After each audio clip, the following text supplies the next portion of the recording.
Así es que, ¿qué cree usted? Son las 2 de la tarde y voy a comenzar puntualazo el viernes de cubilete con Jesús Esquivel. Jesús, buenas tardes.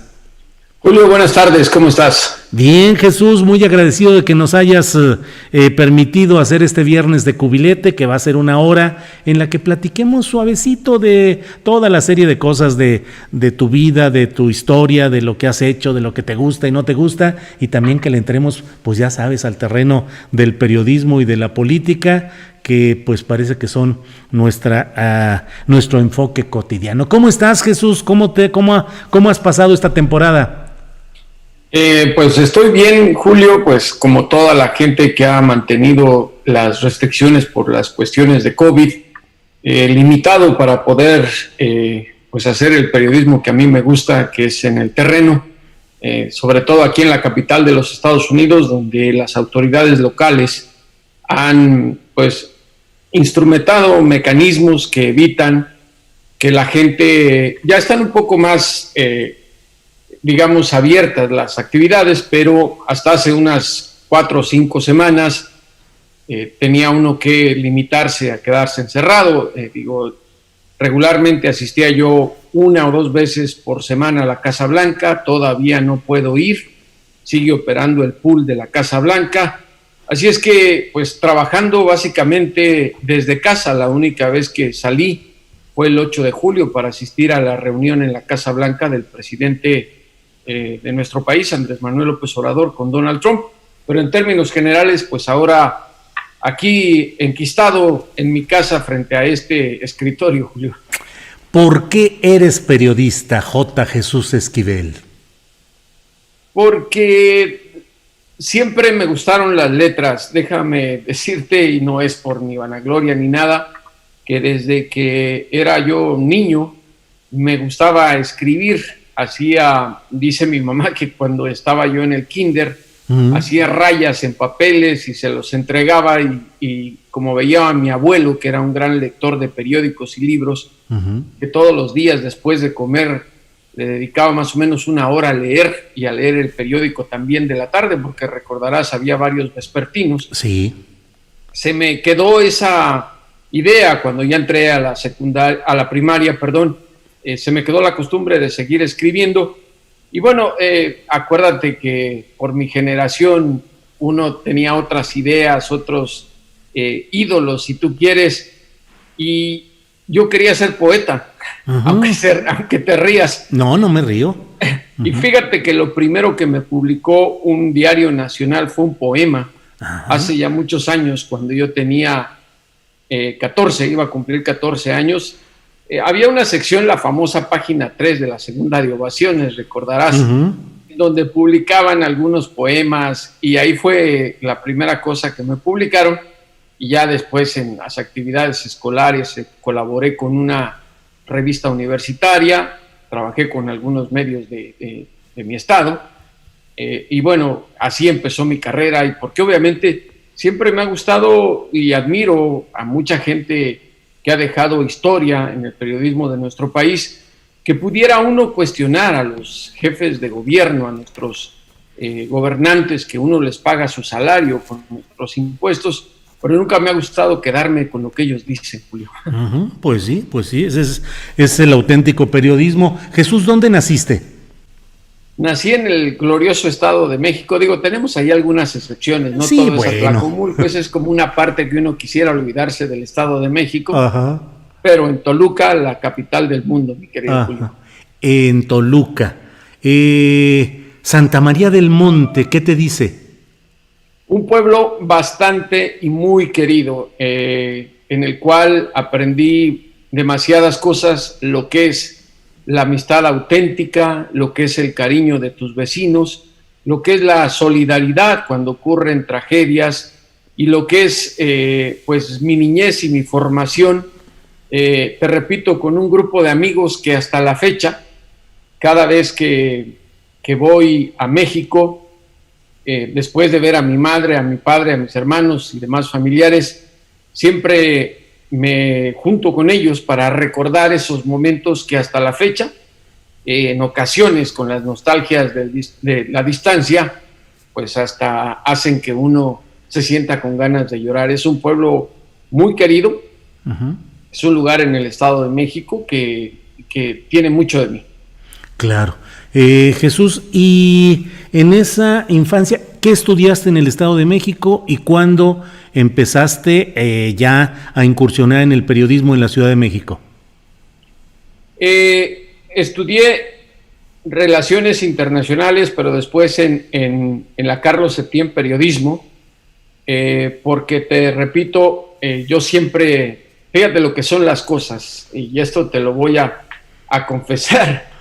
Mi padrino de bautizo y de primera comunión, y creo que de todo, era un sacerdote, Telésforo Flores, muy querido por la familia de mi abuelo paterno, quien era bastante de izquierda, y yo lo recuerdo porque en ocasiones él me llevaba de vacaciones a las distintas iglesias en donde él estaba en la Ciudad de México. No recuerdo cómo se llama una que está exactamente detrás del árbol de la noche triste, a un lado, no recuerdo cómo se llama esa iglesia, pero siempre me acuerdo de él leyendo la revista Proceso.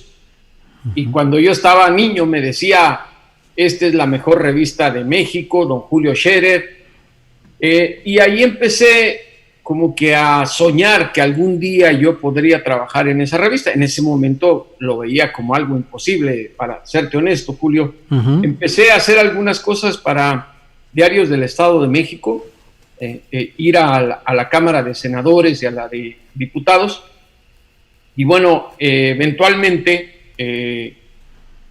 llegué a Washington con Televisa, nadie es perfecto. Cuando empezaba ECO, recordarás, en el 88, sí. Y así empezó una carrera periodística en Washington que yo pensé en ese entonces que iba a ser muy corta, de un año o dos. Cuando es uno joven no ve uno la realidad, y desde entonces me he quedado en la capital de los Estados Unidos, y una de mis grandes alegrías personales fue que eventualmente me integré a la revista Proceso, de la que tengo muchos recuerdos, no solo por don Julio Scherer y todos mis colegas, sino en lo particular desde mi niñez por ese sacerdote, mi padrino Telésforo Flores, que murió ya hace muchos años. ¿Cómo es tomada en Estados Unidos una publicación como Proceso que devela los entretelones de la podredumbre política, de las relaciones alteradas entre México y Estados Unidos? En fin, ¿cómo tratan a un corresponsal de la revista Proceso en la Casa Blanca y en el ambiente periodístico de Estados Unidos, Jesús? Mira, te mentiría si te dijera que a los medios extranjeros en general en la Casa Blanca los tienen muy bien identificados, con la excepción de los grandes, es decir, de la agencia Reuters, por ejemplo, la británica, y de Financial Times, y te diría que son todos a los que a nivel internacional la Casa Blanca sí lo reconoce. Lo que te puedo decir es que obviamente ellos reciben la información que les envía sus embajadas, en este caso la de México, y yo he trabajado en Washington con Televisa, con Televisión Azteca, Notimex y con Proceso, como corresponsal de tiempo completo. Lo que sí noté cuando empecé a trabajar con Proceso eran dos cosas. Primero, que me tomaban más en cuenta, que de alguna manera ponían mayor atención, sobre todo cuando yo solicitaba alguna información. Y lo más lamentable, que aunque por muchos años yo fui uno de los pocos corresponsales con credencial ante la Casa Blanca, cada vez que se daba una reunión entre los presidentes de México y de Estados Unidos y se organizaban entrevistas con el presidente de los Estados Unidos, consultaban a la Embajada de México y consultaban a la Embajada de Estados Unidos en México.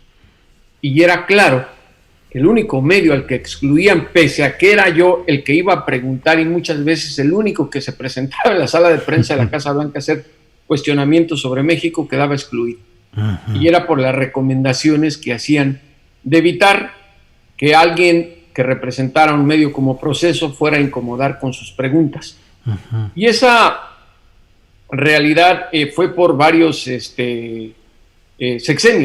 Uh-huh. Te puedo decir que era inconcebible que había colegas de otros medios, corresponsales de otros medios, que nunca ponían un pie en la Casa Blanca, y cuando se daba una entrevista conjunta con el presidente de los Estados Unidos previo a un viaje a México o del presidente mexicano a Washington, el único que no era invitado era tu servidor, mi querido Julio. Pero ¿sabes qué? Eso también es parte de orgullo. Claro. Jesús Esquivel, bueno, primero que nada, J. Jesús Esquivel. ¿Qué quiere decir la J antes de Jesús Esquivel? La pregunta del siglo y que siempre me hacen, no tengo la menor idea, Julio. Así está en mi acta de nacimiento, no es ni nombre artístico ni nada. Ajá. Nací, ves que ahí hay una especie de situación extraña, nací de casi 7 meses. Ajá. Mi madre estaba bastante mal después del parto. Mi padre no se encontraba en casa y mis abuelos pensaban que me iba a morir. Uh-huh. Y mi abuelo era muy de las reglas antiguas. Me pusieron Jesús, me bautizó el sacerdote que te hablé, que era mi padrino, ahí mismo, me parece que en la habitación donde estaba mi mamá. Y mi abuelo me fue a registrar, estando yo en esa situación. Uh-huh. Y él dice que no se fijó. Simplemente cuando le entregaron el acta ya estaba la J y pues se me quedó Julio. No, significa lo que quieras, Felipe, Justino, Javier, Jorge, José, lo que se te venga en gana. Está bien, Jesús Esquivel. Ahora, Jesús, ¿cómo son los políticos mexicanos durante el tiempo que has estado allá en Washington? Me parece a veces que hay de dos tipos, pero tú eres el conocedor. Quienes llegan creyendo que pueden dominar al mundo y que tienen conexiones y son los grandes personajes relevantes allá, y quienes llegan también apocados porque las circunstancias políticas los llevaron a ciertos cargos para los que a lo mejor no tienen ni la experiencia ni el roce internacional y llegan apocados. Pero la pregunta tú la responderás mejor. ¿Cómo llegan los políticos mexicanos? ¿Qué nos platicas de anécdotas o de cosas de este tipo? Tengo algunas muy presentes. Tú sabes que en México, sobre todo en los sexenios pasados, en el de Salinas de Gortari, en el de Cedillo y hasta en el de Fox, a la prensa, cuando están en México, siempre la menosprecian, contestan a quien su gana se les da y eligen a qué reportero hacerles preguntas. Ese tipo de arrogancia de esos políticos mexicanos cambiaba de perspectiva o cambia cada vez que llegan a Washington, porque no se pueden comportar de la misma manera, se tienen que acoplar a la libertad de expresión y a que la prensa siempre está cuestionando.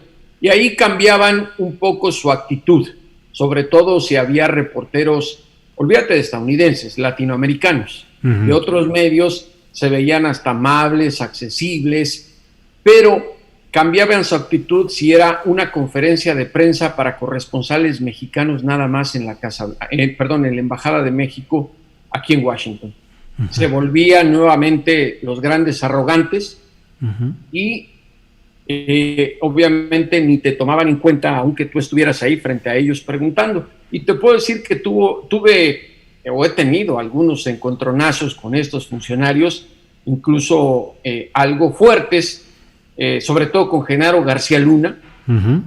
Recuerdo perfectamente muy bien el incidente en el centro Woodrow Wilson aquí en Washington, cuando vino como secretario de Seguridad Pública, que venía a publicitar un libro en inglés y en español. En ese centro académico lo trataron como Dios, porque uh-huh. Así son los centros académicos de lambiscones. Uh-huh. Como recibían dinero del gobierno mexicano, cuando venían, no se les hincaban porque yo creo que les daba vergüenza. Uh-huh. Pero en esa conferencia de prensa que vinieron reporteros acompañando a Genaro García Luna, a mí siempre me daban la palabra y en esa ocasión nunca me la dieron. Después, al salir, me le paré en la puerta y haz de cuenta que le estaba yo haciendo preguntas a la pared. Incluso tenía una señorita que era algo de prensa junto con otro, y el tipo me aventó. No Genaro, el que lo estaba acompañando, pero yo también lo aventé. Uh-huh. Y entonces ahí dijeron, no, y se me quiso poner al brinco, y la verdad se volvió un zafarrancho que no debía. Uh-huh. Pero, por ejemplo, después me lo encontré en la Embajada de México en Washington, y le volví a hacer las preguntas, y haz de cuenta, Julio, de verdad, con esa arrogancia, en una mesa pequeña donde habíamos 10 personas, yo haciéndole la pregunta y él señalando en ese momento a la que era corresponsal del periódico Reforma. Uh-huh. También ha habido otros que te puedo decir que han tenido actitudes muy diferentes. El general Macedo de la Concha, por ejemplo, que yo lo veía en México, que se veía alguien que no se le podía acercar nada. Cuando llevaba a Washington parecía pues alguien hasta amable y accesible con la prensa. Uh-huh. Ahora, hay otros que sí conocen muy bien ambos lados de la frontera y que mantienen esa actitud de que yo soy el papá de los pollitos allá y acá. Y uno de ellos, y tal vez es por la facilidad del idioma, que lo hablaba muy bien, era Jorge Castañeda, el ex canciller. Uh-huh. Él siempre con esa actitud de que yo estoy más arriba de todo mundo en ambos lados de la frontera. Y hay otra cosa que a mí jamás se me va a olvidar. Estaba yo acompañado de un fotógrafo boliviano y acababa de dejar Zedillo la presidencia de México. Uh-huh. Y lo invitaron a un foro en el Banco Mundial, que no está muy lejos de la Embajada de México en Washington. Estaba nevando y me acuerdo que estaba yo con el fotógrafo en una de las puertas del Banco Mundial, esperando, como era, pues, digamos, la costumbre, ver llegar un automóvil de lujo con los cristales oscuros y con gente del servicio secreto, porque aunque siendo expresidentes o por lo menos del Estado Mayor, que lo acompañaran. Y de pronto, así a lo lejos, como una cuadra de distancia, vi a alguien que caminaba solito, uh-huh, con su bufanda y una gorra de lana, y lo identifiqué y le dije al fotógrafo, es el expresidente. Uh-huh. Y me dijo, no creo. Sí, es el expresidente. Y me fui acercando hacia él, caminamos hacia él, y era él, caminando. Uh-huh. Y aunque no quiso responder a las preguntas que le hice sobre las cuestiones políticas de México, me llamó mucho la atención lo que me dijo, porque le pregunté, ¿y por qué viene solo? Y me dijo, pues porque yo no acepto que nadie me cuide. Le dije, pero ¿de dónde viene? Y me dijo, ya me perdí, porque no sé dónde está el Banco Mundial. Y estábamos a unos 200 metros de él. Y le dije, es ese edificio. Le dije, si usted vino tantas veces. Y me dijo algo que me llamó mucho la atención. Me dijo, cuando eres presidente te llevan y te traen y tú nunca siquiera preguntas ni te fijas en dónde están los lugares. Pues ese tipo de incidentes me han ocurrido con películas, con políticos. Uh-huh. Yo recuerdo también un pleito que tuve verbal con Marta Sagún cuando era la esposa del presidente de México, que La Jornada, recuerdo, hizo una crónica de ese pleito que tuve con ella verbal. Uh-huh. Habló en la Cámara de Comercio México de Estados Unidos, México, y tenía poco que yo había descubierto uno de los condominios de lujo que uno de sus hijos tenía en Houston, que por cierto ahí alguien nos voló la nota a proceso en televisión, no vale la pena ni mencionar quién. Uh-huh. Y le hicieron una pregunta a Marta Sagún. Le dijeron que qué le recomendaría a sus hijos. Y ella dijo, en inglés dijo, do whatever you want, hagan lo que quieran. Uh-huh. Y entonces a la salida del evento, yo le dije, ¿cómo es posible que usted le recomiende a alguien que haga lo que quiera? Si sus hijos, por hacer lo que quiera, se están adueñando de muchas cosas. Y empezó un pleito entre gritos, que el entonces embajador de México en Washington, Carlos de Icaza, se tuvo que meter en medio de los dos, nada más eran gritos, la señora queriéndome ofender, yo defendiendo, porque recuerdo que me dijo, soy la primera dama, y le dije, ¿primera dama de dónde? Porque por usted nadie votó, usted es la esposa del presidente y se acabó. Uh-huh. Y se metió también el servicio secreto, bueno, en fin, ese tipo de incidentes de los que yo recuerdo, para darte más o menos la idea de la actitud que asumen los políticos y figuras del ambiente político de México cuando vienen a Washington. Uh-huh. Jesús, ¿se te antoja ser periodista en la intrincada y cada vez más complicada política nacional, o prefieres estar donde estás? No, claro que se me antoja demasiado. Creo que uno de mis grandes deseos es regresar a México. Por ello es que siempre, y con las facilidades y la suerte que he tenido con Proceso, los últimos años, yo no soy un reportero de quedarme sentado en la capital estadounidense, sobre todo con todos los temas de seguridad, Julio, a los cuales les he dado seguimiento, y viajaba mucho a México, pero por ahora con esto de la pandemia, y tengo varios temas pendientes ahí archivados en los cuales requieren el desplazamiento, sobre todo al territorio mexicano en la frontera norte.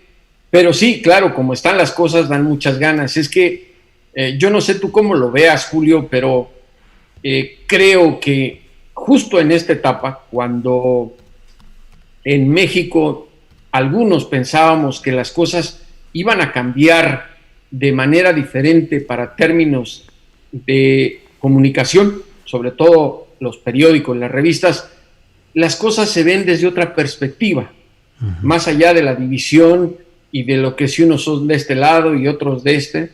Creo que el hecho de quienes hemos estado siempre cuestionando al poder, del apellido que sea, del nombre que sea, del partido que sea, dan incluso más ganas de ir a ver ese cambio, uh-huh, de reportar fehacientemente lo que están haciendo, porque yo soy de los que creen, porque lo he escrito, que hay muchas cosas que el nuevo gobierno no sabe, uh-huh, sobre todo en materia de seguridad. Han cometido muchos errores.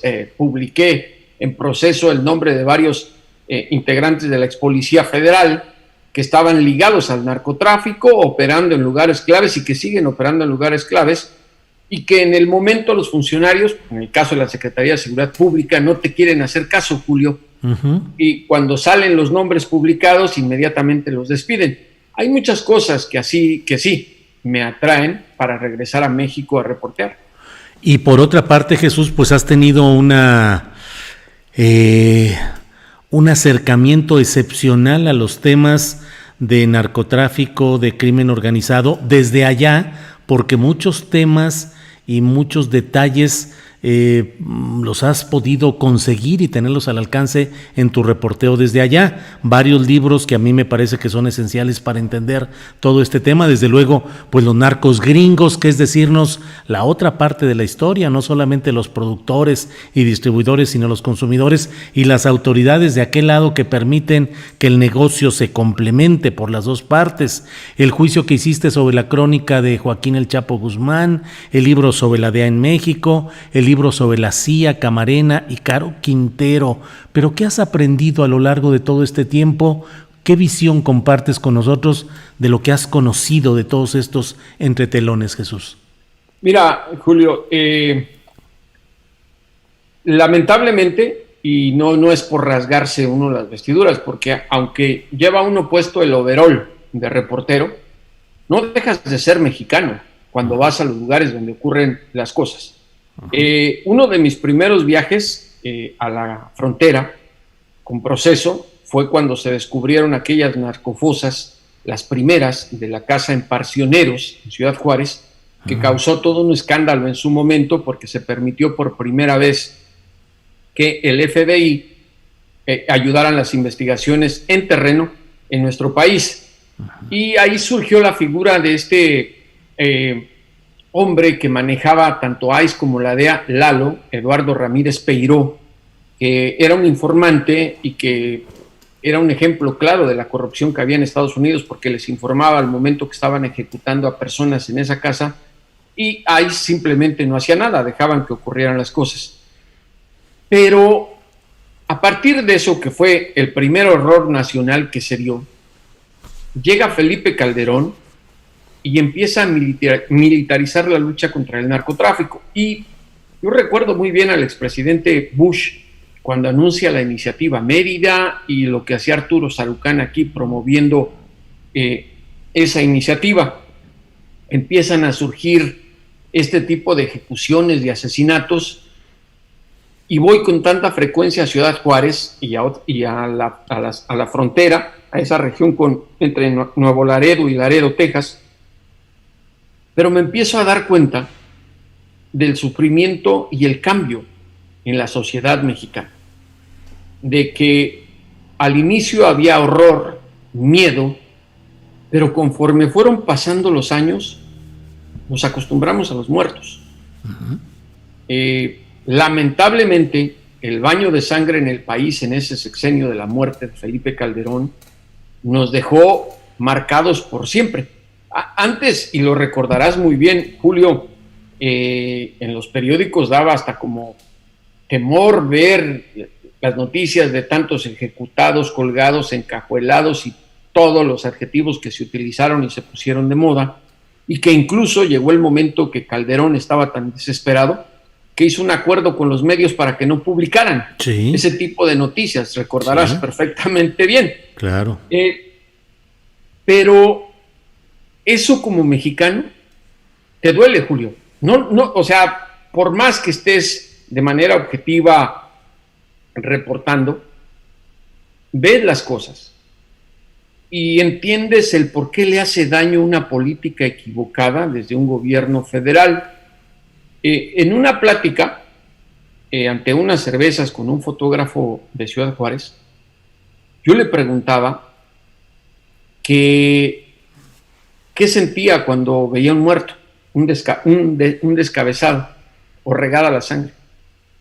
Y pues me dijo en su momento, ya me acostumbré. Pero fue toda la respuesta que me dio. Que me dijo, ya me acostumbré, ya no me afecta. ¿Qué ocurre? Poco tiempo después voy a un viaje a Juárez a hacer un reportaje y toca la casualidad que me notifican que acababan de haber unos ejecutados no lejos de donde yo estaba. Y fui de mirón, no tanto por hacer la nota, sino por saber si era la línea o si era otro grupo. Y efectivamente estaban ahí los cadáveres en la calle que los acaban de ejecutar. De veras, aunque parezca exagerado, se veía todavía la sangre corriendo. A unos 20 metros estaban unos niños jugando fútbol. Pues ni se inmutaban ya. Fútbol, pues en el mismo lugar donde estaban los muertos. Ese es cuando me preguntan ese tipo de cosas que he aprendido, que perdimos la sensibilidad los mexicanos ante una situación tan grave como es el tema de seguridad de nuestro país. Cuando yo crecí, Julio, cuando era adolescente, en mi querido México se podía viajar. Uno iba a cualquier lugar, hicimos unos viajes con unos 2 compañeros, que recuerdo, lo único que te preguntaban en otro estado y uno sin dinero, ¿son estudiantes? Sí, te invitaban de comer, te dejaban dormir en su casa. Nadie tenía dudas de que fueras a ser un sicario, un secuestrador, un extorsionador. Eras una persona normal. Ese era el México que nos arrebataron. Claro. ¿Estudiaste periodismo dónde, Jesús? En la Carlos Septién. ¿Y desde entonces qué género te gustaba más? Pues mira, para serte muy directo, la política. Siempre todos los temas políticos. Nunca pensé que el tema de seguridad y narcotráfico se fuera a meter tanto a mí. Sobre todo la política exterior, y estando en Washington, pues te das cuenta la magnitud de lo que significa el gobierno federal de los Estados Unidos, un monstruo tan grande como es el Congreso, el Capitolio. Hasta la fecha, yo soy de las personas que sigo sin entender completamente ese complejo sistema de llevar a cabo las legislaciones en Estados Unidos, las leyes. Hay tantos comités, subcomités, cambian las reglas cada elección, si la mayoría republicana, la mayoría demócrata, el Departamento de Estado. es algo inmenso. En mi experiencia aquí, desde hace ya 32 años, Julio, hay un evento internacional que tuve suerte de reportar, la última cumbre Bush-Gorbachev, que esa sí en realidad era cumbre. Pues la Unión Soviética contra Estados Unidos, o la Unión Soviética y Estados Unidos. Sí. Y yo recuerdo la cantidad de reporteros de todo el mundo que se congregaban en Washington pendientes, y la tensión que se sentía de la declaración del presidente de Estados Unidos o del líder de la Unión Soviética. Esos son los eventos que hacen a esta ciudad y a la política exterior tan interesante. Y obviamente se vinieron después las guerras, ¿no? Las invasiones a Irak, después de que Irak invadiera Kuwait, la siguiente guerra del Golfo, lo que ha ocurrido con Afganistán, también la invasión a Panamá. Es decir, te das cuenta de lo importante que tiene el peso de la política exterior y abusiva de los Estados Unidos. Y pues de ahí, desde hace, imagínate, desde hace 32 años, van a ser 9 elecciones presidenciales que me toca cubrir. Pero sin embargo, la relación con México, aunque luego nos cuentan que es el ombligo de la política exterior de Estados Unidos, que eso no es cierto, es pura retórica, para nosotros como corresponsales mexicanos sí es muy importante, porque hay muchas cosas que nos ligan: comercio, turismo, la cultura, los propios inmigrantes, y bueno, con Donald Trump, el colmo, ¿no? El muro, la retórica, las mentiras, las noticias falsas que ahora yo digo, tanto en su momento decían o querían marcarle la línea a Donald Trump, y recordarás el libro de Oye Trump, del presidente de México, sí, y ahora hasta ha adoptado lo que dice Trump, ya ni siquiera en español, fake news, noticias falsas, cuando algo no le gusta en los medios de comunicación. Claro. Jesús, ¿llegaste a Estados Unidos hablando fluidamente inglés o fuiste aprendiéndolo allá? Según yo, lo hablaba, pero al llegar te das cuenta de que no es así. Hay muchas palabras que no son del uso común de cualquier persona, y pues había que leer, había que escuchar sobre todo. Mira, es que estamos hablando de antes de la época de Internet. A mí el aparato más de comunicaciones para el periodismo más moderno que había en ese momento era el fax. Claro, pues sí. El Centro de Prensa Extranjera en la capital de los Estados Unidos tenía unos aparatos que eran unos audífonos conectados a un sistema de comunicación. Por si no tenías tú la credencial para ir al Departamento de Estado, a la Casa Blanca, te los ponías y escuchabas todos los briefings, las conferencias de prensa que había todos los días. Eran otros tiempos. Y cuando yo llegué, estaba en Washington uno de los colegas a quien yo respeto y quiero mucho, a José Carreño Figueras, que siempre me decía: póngase los audífonos. Nos hablábamos de usted, aunque él es mayor que yo. Sí. Póngase los audífonos para que escuche y se familiarice con el lenguaje político de Washington. Y créeme que ese ejercicio de todos los días, además tú podías sacarte el cassette de lo que estabas escuchando, te lo daban. Eso me ayudó bastante a mejorar mi inglés, y sobre todo leyendo los periódicos. Me decía Yolanda Sánchez, la que era corresponsal de Televisa, que había que leer el New York Times y el Wall Street Journal, aunque me decía, tal vez el Wall Street Journal no lo entiendas, pero el New York Times te va a ayudar. Y efectivamente leer los periódicos de Estados Unidos es, digamos, un paso importante para alguien que se quiere familiarizar con el idioma político y periodístico de los Estados Unidos. Jesús, para usar la geometría clásica, ¿eres de izquierda, de centro o de derecha? Te voy a responder de una manera muy simple, porque soy como mi mamá. Soy apolítico, no tengo una ideología clara, Podría decir que comulgo un poco más con la izquierda, porque te hablaba de mis generaciones. El Che Guevara era mi ídolo, el comandante Fidel Castro también, cuando ibas a la escuela y veías las cosas que había en Cuba, lo que hacía Estados Unidos en su momento en América Latina, pero vas aprendiendo, y sobre todo en el oficio periodístico, que te tienes que mantener con una objetividad para poder cuestionar a quien sea en el gobierno, porque ese es nuestro trabajo. Cuando está uno como periodista, debe cuestionar a nombre de la sociedad a los funcionarios públicos.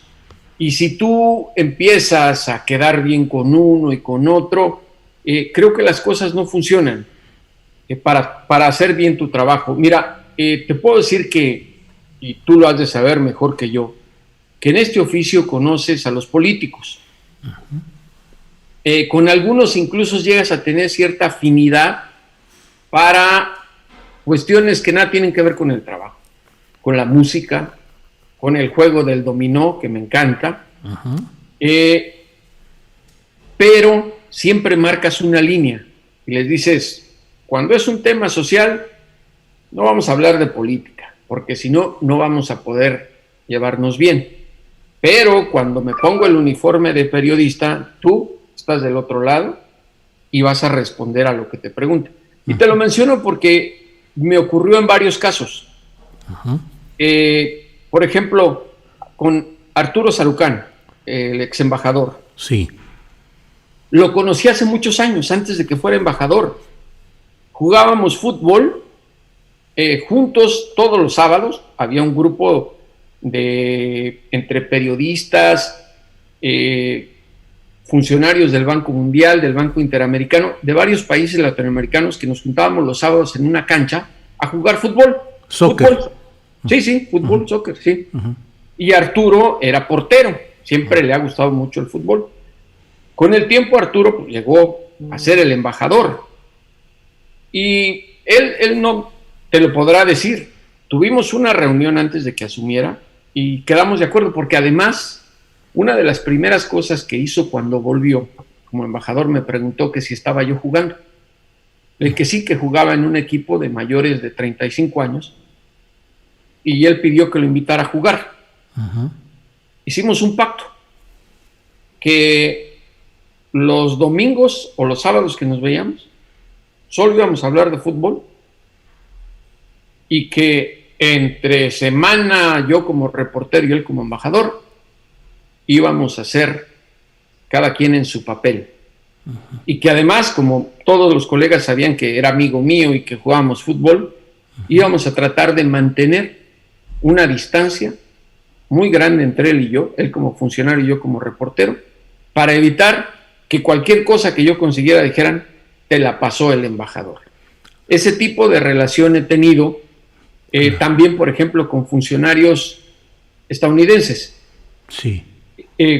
Hace muchos años conocí, por ejemplo, a algunos agentes del FBI y de la DEA que eran agentes comunes y corrientes.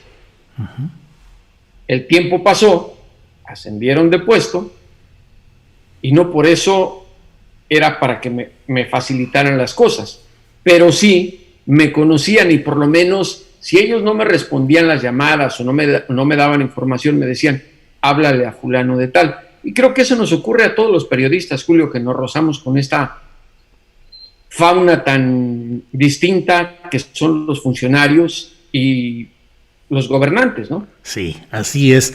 Te pregunté, Jesús, sobre el tema de izquierda o derecha, y tú referiste pues aquellas estampas históricas del Che Guevara y de Fidel Castro, porque te quiero preguntar si la visión que tenías como joven mexicano con referentes de izquierda, al menos como los que has planteado, ha cambiado a lo largo de este tiempo en el sentido, y ahí va mi pregunta, de si Estados Unidos es más plural y más difícil de lo que el cliché tradicional nos hace ver en México como un país casi unitario en las expresiones imperiales y firmes y duras de sus élites. Es decir, es distinto, es plural y hay expresiones incluso de disidencia dentro de Estados Unidos. ¿Ha cambiado tu visión de todo esto, Jesús? Sin duda. Mira, obviamente llegas siendo joven, con ese cierto resentimiento hacia los Estados Unidos, y no lo voy a negar. Yo quería así como que reportar el gran error de Estados Unidos, sí, o el gran abuso de los Estados Unidos hacia nuestros, sobre todo hacia México y América Latina. Primero te voy a responder por el lado de Estados Unidos. Empecé a ver los informes del Departamento de Estado sobre derechos humanos, la certificación de las drogas que se hacía, y la gran pregunta que te hacías: ¿y a estos quién los juzga? Son muy buenos juzgadores para los demás, pero ellos, ¿a qué criterios se someten de decir si ellos están violando los derechos humanos o no? Y empiezas a entender el debate entre lo que es el Partido Demócrata y el Partido Republicano. Pero otra cosa muy importante, la división de poderes en Estados Unidos entre el poder legislativo y el ejecutivo. Algo que me llamaba mucho la atención era que no porque hablara el presidente de los Estados Unidos se hacía así, que la última palabra la toma el Congreso, que es el que hace las leyes, y que si además en la Casa Blanca se equivocan, está el Capitolio como para ser una especie de juez y emitir un fallo. Eso me llamaba mucho la atención al inicio, para tratar de entender esta situación. ¿Por qué lo digo? Pues porque en México estábamos acostumbrados a que lo que decía el presidente era la última palabra. Y aunque nos quieran decir los políticos que no es cierto, el Congreso de nuestro país servía de adorno porque era una cuestión siempre de un solo partido, de corrupción, que ahora se está viendo más claramente. Y bueno, en Estados Unidos no ocurría. La corrupción es de otra manera.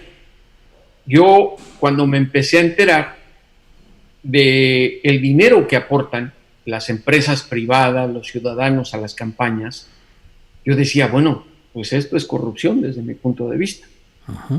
Lo que empecé a ver es que hasta para eso hay leyes, reguladas y aflojadas en algunos modos, pero más o menos se regula. Y aquí es donde vino mi shock, o digamos el choque con una realidad muy importante que cambió mi visión: la rendición de cuentas. Había en su momento, y tú sabes que a nivel político, después del presidente, es la figura más importante políticamente en los Estados Unidos, la presidenta o presidente de la Cámara de Representantes. En este caso es Nancy Pelosi, que si algo le ocurre al presidente, asume la presidencia el vicepresidente. Y si algo le ocurre a es la presidenta de la Cámara de Representantes, Pelosi. Bueno, mi primer gran choque fue con Jim Foley, que era el presidente de la Cámara de Representantes, un demócrata del estado de Washington. Todo lo que hacía Foley, y sobre todo en las guerras, en la guerra con Irak, con Saddam Hussein, a veces tenía más resonancia que la propia voz del presidente de los Estados Unidos. Era un hombre poderosísimo. ¿Qué ocurrió? Se vienen las elecciones y estaba tan dedicado a la política internacional que en su distrito no lo reeligieron, siendo tan importante. Y es ahí donde yo aprendí que la rendición de cuentas es a tus representados de tu distrito. No les importó quién fuera, a ellos les importaba que les rindiera fruto al lugar donde lo tenía que hacer. Y otra cosa, que la misma democracia te compensa si haces bien tu trabajo. Por eso la reelección yo la veo de otra manera. A mí se me hace un mecanismo bajo un sistema democrático abierto, el método más efectivo para cobrarle o recompensar a quienes nos representan. Esa fue la gran visión que cambió de mí. Y obviamente, al mirar con una lupa a tu país desde el extranjero, te das cuenta de cuántas cosas hemos contribuido nosotros los ciudadanos a que estén mal. La corrupción. Y yo no soy de los que se rasgan las vestiduras, pero cuando era joven, vaya que yo contribuía a la corrupción. De tránsito, te paraba un tamarindo, le dabas una lana con tal de irte y salirte con la tuya. Mira, tan descarados éramos los jóvenes en mi época, y buena onda, porque no había tanta maldad.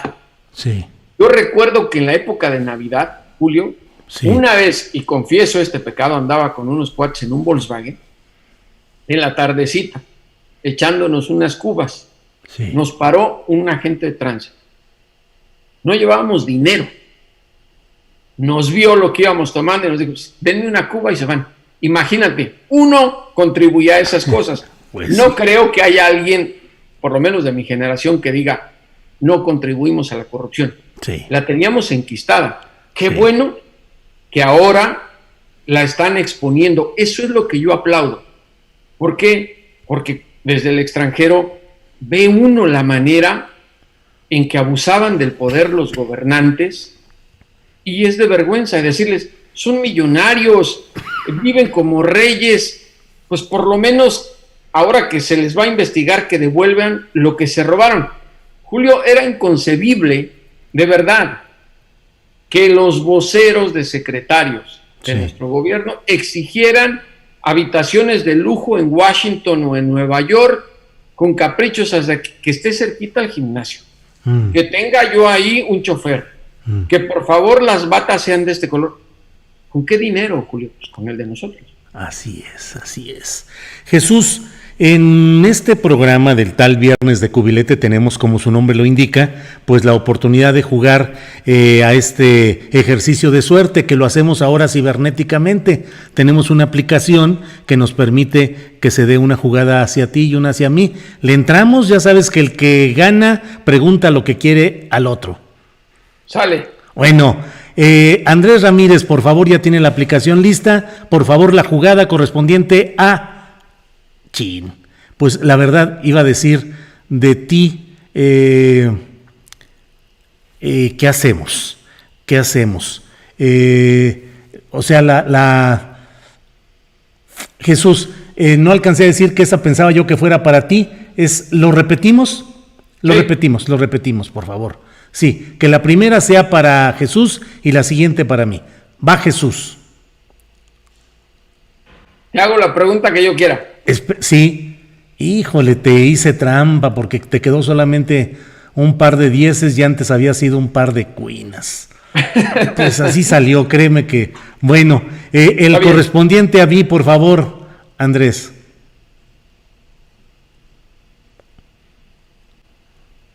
Ahí va. Y pues te gané, es con la misma jugada, con un par de cuinas. Has de pensar que está aquí acomodado todo, pero te doy mi palabra de que no, estimado Jesús. Te creo, Julio. Bueno, gracias, Jesús. Jesús, dentro de todo este oficio periodístico que has vivido, ¿has tenido momentos difíciles de conciencia, ofertas de dinero, es decir, de chayoteo, momentos en los que una circunstancia económica te lleve a decir, ¿está bien? ¿Acepto? De chayoteo no. Uh-huh. Nunca me han hecho una oferta de dinero.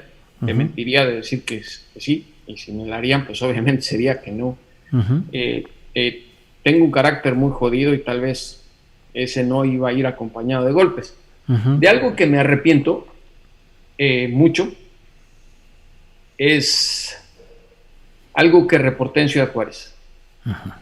No porque haya sido impreciso, sino porque tuvo consecuencias muy feas para unas personas. Uh-huh. Y esa es una de las cosas que no me he podido quitar de la cabeza. Ya ocurrió hace muchos años, en la época de Calderón. Y pues te confieso que hasta en ocasiones tengo pesadillas al respecto. Uh-huh. No es que me arrepienta de lo que publiqué, sino que me emocionó tanto la información que tenía, que tal vez no tuve tanto cuidado en guardar, no di los nombres, pero sí di las pistas y hubo muertos. Sí. Entonces, esa es una de las cosas de las cuales en mi trabajo, en esos años, yo me arrepiento demasiado. No, nunca me han ofrecido dinero ni chayoteo. Fíjate que yo creo que no se atrevió alguien que hace mucho tiempo vino a Washington y me citó a tomar un café en la noche. Uh-huh. Y me estaba contando una historia respecto a su secretaría. No era un secretario, eso sí lo aclaro. Respecto a la Secretaría Federal donde trabajaba, que pues a mí no me parecía noticia. Y me dijo, ¿no te parece noticia? Le dije, pues no. Yo le vi la intención que algo me quería decir, pero con las maneras que yo le respondí no se atrevió, pero a lo mejor me equivoco y no quiso hacer eso, pero esa fue la única vez que tal vez tuve la sensación yo de que me querían vender una noticia. Uh-huh. Bien. Pero de ahí en fuera no, excepto aquello que te cuento de Juárez, pero ahí creo que no sopesé en realidad la información delicada en ese momento, pero bueno, ocurrió eso. Jesús, te lo pregunto de reportero a reportero, a veces nuestra intención de darle más fuerza a nuestra información a publicarse, el dejar claro que se tiene todo el aval de los hechos, de los datos, de los indicios, a veces nos lleva a dar ese tipo de pistas. Sí. Sí, ¿verdad? Ese es el punto. Sí, digo, creo que nadie es perfecto y más en esta bendita profesión, u oficio del periodismo. Fíjate, Julio, que a raíz de eso aprendí varias cosas, a tener un poco más no de cuidado, sino de sentimiento humano, de quitarme un poco. Lo que hago es, leo lo que escribo antes de enviar, pero ya sin la visión periodística, sino como cualquier lector para evitar ese tipo de circunstancias. Y mira, hay cosas sinceramente que no se pueden escribir, porque o son muy escandalosas, y sobre todo cuando son fuentes que no puedes ponerlas con nombre y apellido, porque en este oficio también hay que respetar esos acuerdos. Y déjame decirte que yo recuerdo, y he sido víctima de eso por años, y sobre todo en temas de seguridad, que cuando los publiqué me acusaron, no ahora en las redes sociales, porque ahora en las redes sociales ya me harían carnitas, pero ni existían, pero te acusaban de que mentiroso. Los funcionarios aludidos te desmentían con toda facilidad, te decían no es cierto, y mandaban una carta, y aunque tú le dabas la respuesta, pues no podías traicionar a tus fuentes. Pero el tiempo es sabio, y qué bueno que sea el tiempo sabio y que ayuda a la verdad. Porque yo cuando Genaro García Luna era secretario de Seguridad Pública, que la DEA tenía un expediente, me acuerdo perfectamente el escandalazo que se hizo, la embajada gringa me desmintió, la embajada gringa. Y cuando se va García Luna, me piden hasta una disculpa a los gringos, porque se los pidió el gobierno de Felipe Calderón desmentirme, y ve lo bendito que es la verdad, en donde se encuentra Genaro García Luna. Así es. Jesús, para no quedarnos con esta sensación del anterior cubilete, ¿hacemos un segundo? Va. Por favor, Andrés, el segundo y final cubilete, por favor.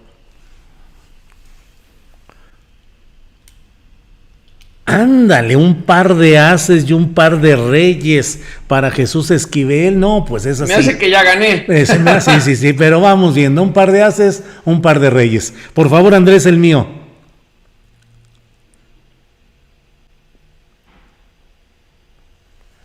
Ándale, pues por poquito, par de reyes y par de cuinas, que sin embargo no tienen nada que hacer frente a tus dos pares. Ahora sí perdiste. Ahora sí. Estoy a expensas tuyas. Adelante, por favor. A ver, Jesús. Julio, te quiero preguntar, y yo soy lector asiduo de todas tus columnas desde hace muchísimos años. Te lo agradezco. ¿Te has arrepentido de alguna columna?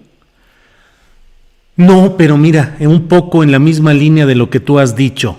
En alguna ocasión di información relacionada con bandas delictivas y confrontaciones en la frontera norte, y después hubo quien, creo yo que malvadamente, no de manera genuina, me mantuvo un acoso a través de internet, acusándome de que lo que yo había publicado había generado la muerte de 2 personas que eran muy cercanas a él y que yo, por haber dado esa información, había generado las condiciones de esa muerte. No lo creo en la revisión que hice del texto, no lo creo así, pero sin embargo siempre queda esa sensación. Otra, no le digas a nadie, pero hubo una ocasión en la que sí me fui en la finta de un hecho informativo que no era exactamente como yo lo había planteado y como lo estaba manejando. Afortunadamente fue un hecho menor, pero de esos de que te das de topes contra la pared, porque Jesús, a nuestra edad y con lo que hemos vivido y recorrido, yo no sé si te pasa, pero todavía hace, ¿qué te diré? 2 semanas envié una columna a La Jornada y a los diarios de otros lugares, de otros estados que la publican, y la mandé a las 8 de la noche y a las 9 me di cuenta de que estaba actuando yo sobre una suposición errada y tuve que escribir para decirles: frenen la columna, por favor, deténganla, porque el título y el enfoque general no era cierto. Simple y sencillamente me había equivocado como un aficionado al periodismo, como un recién llegado. Carajo, no había confirmado. Alcancé a corregir y alcancé a cambiar. De eso se trata el periodismo, y que uno ejerza las cosas de la manera más efectiva que se pueda. Julio, a todos nos ocurre, pero fíjate que a mí me ha pasado que muchas cosas no se pueden escribir, te las guardas, pero por fortuna conozco algunos editores que un día platicando de eso me preguntaban: oye, ¿qué más cosas has visto? Porque no todo lo publicas. Y me dijeron: pues recurre a la novela. Pues sí. Y ahí está, por eso me aventé, digo que tu cabello es la frontera. Con Tu cabello es la frontera, efectivamente. Hay muchas cosas de cierto en esa novela, de cosas que han ocurrido en Juárez. Pues sí, es que ahora la novela es una salida a veces para nosotros para decir lo que no podemos publicar con nombre y apellido.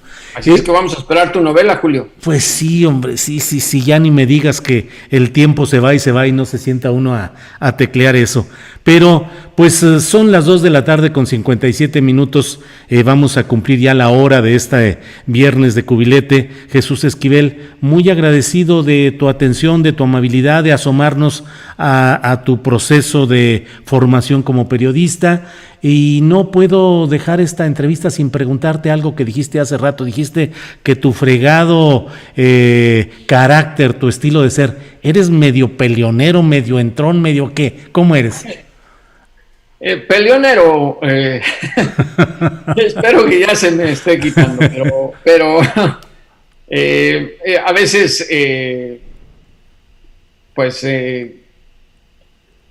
me gustaría resolver las cosas a golpes, pero no, obviamente no, me he arrepentido cuando lo he hecho, pero ¿qué le va a hacer? Es que cuando creces en un lugar donde se resolvían las cosas con las manos, pero no a balazos, y hasta terminaba siendo amigo cuando te peleas, se te va quedando. Pero no es que sea yo tampoco tan peleonero, pero sí hay cuando se me va el carácter, quisiera y me amarro las manos. Eres de barrio en México. Sí. Vida hecha en confrontar físicamente lo que fuera necesario. Sí, digo, hasta en el fútbol callejero era así, cuando poníamos 2 piedras de porterías en la calle, de cada lado, y de pronto había una cosa, pues así terminaba uno en pleito con los compañeros. Y bueno, un cuñado. Hay cosas que te quedan, mi querido Julio, pero no, trato de ser civilizado, Muy bien, Jesús. Un cuñado mío, Guillermo Guerrero, dicen son de broma, y a veces le digo, pues tiene mucha seriedad ese asunto. Dice: ¿para qué discutir si lo podemos arreglar a madrazos? Sí. Efectivamente, coincido con sí, entonces, bueno, pues así están las cosas, pero afortunadamente somos gente de tecla y de ideas y de expresión y de trabajo periodístico. Jesús, Ha sido un placer, de verdad, y te agradezco mucho el que nos hayas permitido asomarte a todo este aspecto de tu vida y de tu trabajo periodístico. Gracias. Al contrario, Julio, muchas gracias a ti por la invitación y estamos en contacto. Un fuerte abrazo. Igualmente. Gracias, Jesús Esquivel. Hasta luego.